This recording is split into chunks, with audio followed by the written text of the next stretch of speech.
This is the best way to structure your pull sessions if you want to grow your back. What is good, team? Welcome back to the channel, and today we've got another training vlog. So I'm going to take you guys through my full pull session and give you guys some tips and cues that you can take to your own training to get the most out of it. And if you are new to the channel, my name is Kyle. I'm IFBB Classic Physique Pro and owner of Ultimate Physique Coach, where I help bridge the gap between knowledge and application to help you take your physique to the next level.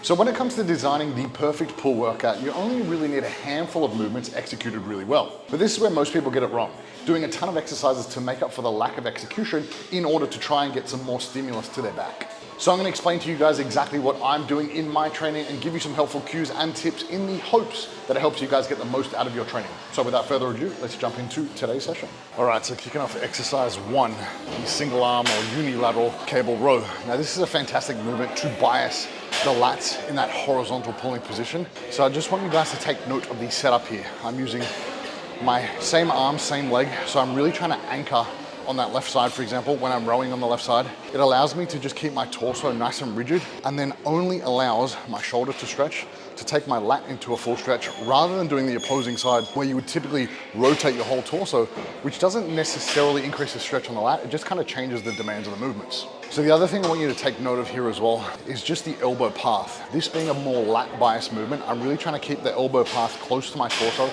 in order to just primarily train the lats through that full stretch and that full contracted position.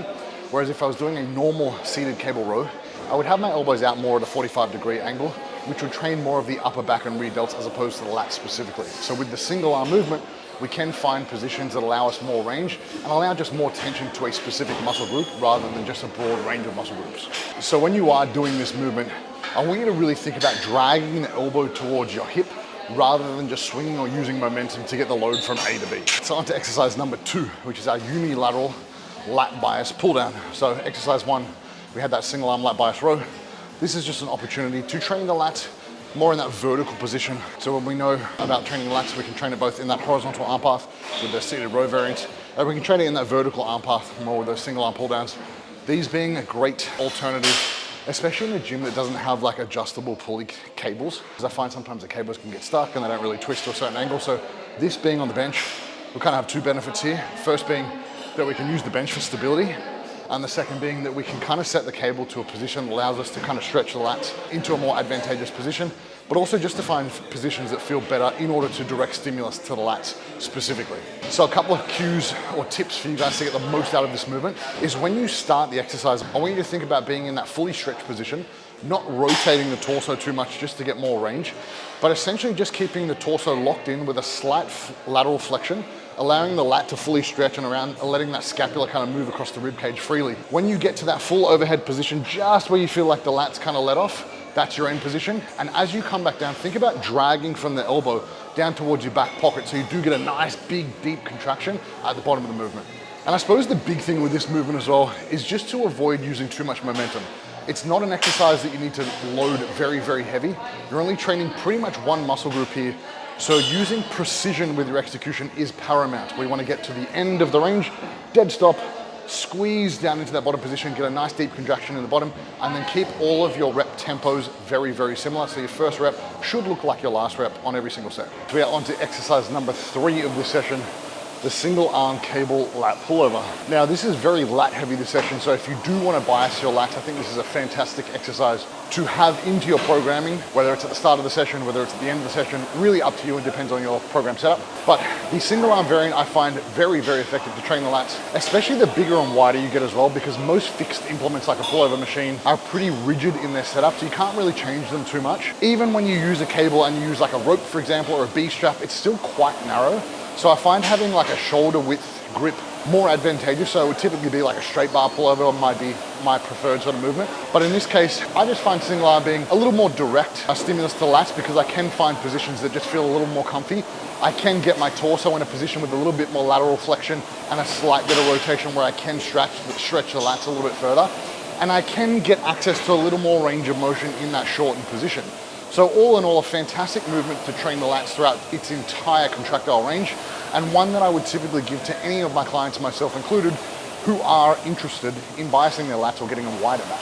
So one thing to note specifically with unilateral training, it does allow more output on a per set basis. So training one side at a time, you do get more motor unit, I guess, recruitment to drive more stimulus to the target tissue.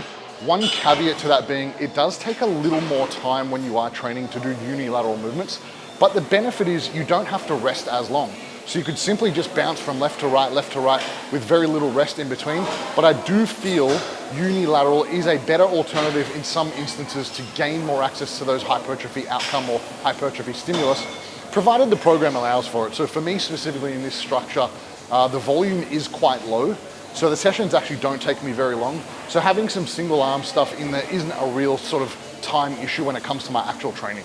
We're on to exercise number 4. So chest supported cable row, or chest supported machine row actually for this one. I really like this machine, actually quite happy with just the overall setup. I find with these, having some handles that are kind of freely movable, just to allow you to get your wrists in sort of an advantageous position, or just the arm path to be able to be adjusted to bias different portions of the back. So this being a more upper back bias movement, I'm really thinking about a 45-degree sort of arm path with my elbows, and I'm thinking about retracting my scapula first. So I think this is a big mistake I see a lot of people make with rowing variants, is they just kind of yank it from their arms, and that's not really the objective. It's sure a great way to train your biceps and maybe your ego because you can lift heavier, but if you really, really want to train your back, think about dragging the elbows towards your back pockets, thinking about retracting your scapulas first, letting those scaps move freely across the ribs. And then as you get into that stretch position, again, let the scaps rotate across the ribs, really stretch that upper back, and just keep all of your reps the same. Don't change your technique, don't speed up your reps, don't slow them down. Literally just think about how much you can stretch and contract the upper back, with that arm path being at about 45 degrees to bias more of that upper back. And one final point to bring up on this is minimizing momentum. I think it's okay for a little bit of momentum when it comes to like heavy barbell rows and things like that. But when it comes to machine-based movements, we want to be really precise with our execution. This one being a chest supported variation, we kind of eliminate the stability component, which increases output based on the amount of sort of stimulus we can give to the muscles we're trying to train.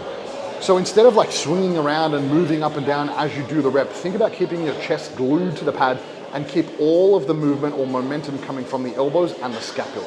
On to exercise number 5, the dead stop bent over Smith machine row. So that was supposed to be my first exercise, but you can just kind of make it work, right? When the gym's busy, just adjust the program. It doesn't really matter, you know, what order you do things in most instances, as long as you progress it in some fashion, or at least you're doing similar movement patterns, or the same exercises week to week. Progression in the long run is the thing that matters most. So that's all done there. But I suppose just a couple of tips for you guys to get the most out of your Smith machine bent over rows. Something I've implemented with my training to take my back to the next level was just really utilizing that dead stop. And I think that's a thing that most people overlook when it comes to bent over rows specifically. Like, they use too much momentum in the pursuit of trying to be like Ronnie Coleman. So rowing like 3-4 plates aside with really shitty technique, heaps of momentum and terrible range of motion is doing nothing for your back.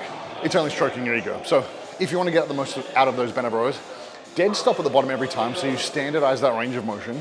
Do not jerk, do not bounce, do not use momentum. Simply drive your elbows up, squeeze your scapulas together so that you're actually training your back and not just jerking weight around from A to B. So when you are doing the movement, just think about drawing those elbows up and back. Think about pulling that bar into your belly button. You get bonus points if you can pause at the belly button and squeeze up in that contractor position. Get all the way down to that dead stop. Again, you don't have to go all the way down to the floor. You can set the bumpers up a little bit higher if you don't have the range to get there. And you can use a little bit of thoracic extension. So we do know that when we're training that bent over barbell row, it does isometrically train the erectors to an extent. So using a little bit of thoracic extension does help train the erectors in that position too. All right, we are on to exercise 6. The final exercise of this pull session, rear delt flies. So typically with delts, you can train them more frequently. So lateral delts, rear delts, doesn't really matter. You can kind of interchange between sessions. I like having a lot of rear delt movements or some rear delt movements in my pull sessions, because obviously with a lot of the pulling exercises, we're training rear delts. So we may as well finish them off with some other variations to kind of top up the weekly volume that we need to grow our delts. So for this one specifically, the chest supported rear delt fly machine, when you're setting this movement up, I want you to think about almost like spreading your scapulas over your rib cage. So you're almost protracting your scapula to a degree to minimize any involvement of the upper back. And you're just thinking about that sweeping arm motion to really engage the rear delts. It's not a huge range of motion. You don't have to come all the way forward because there's not much tension on these machines. You don't need to come all the way back behind your torso. It's pretty much just that sort of mid-range where you're getting a lot of the stimulus to the rear delts. And this one specifically, the big mistake I see a lot of people make is just using far too much load. Like I've said in previous videos, isolation single joint movements are better suited to that moderate to higher rep range, 8 to 15, like I've mentioned previously. And I think that really pays dividend to drive a lot of stimulus to those muscle groups and use appropriate loads rather than just lifting really, really heavy, where it may look cool and it may seem like you're progressing on paper, but you're just involving other muscle groups that don't necessarily contribute meaningfully to the overall growth of the muscles you're trying to build.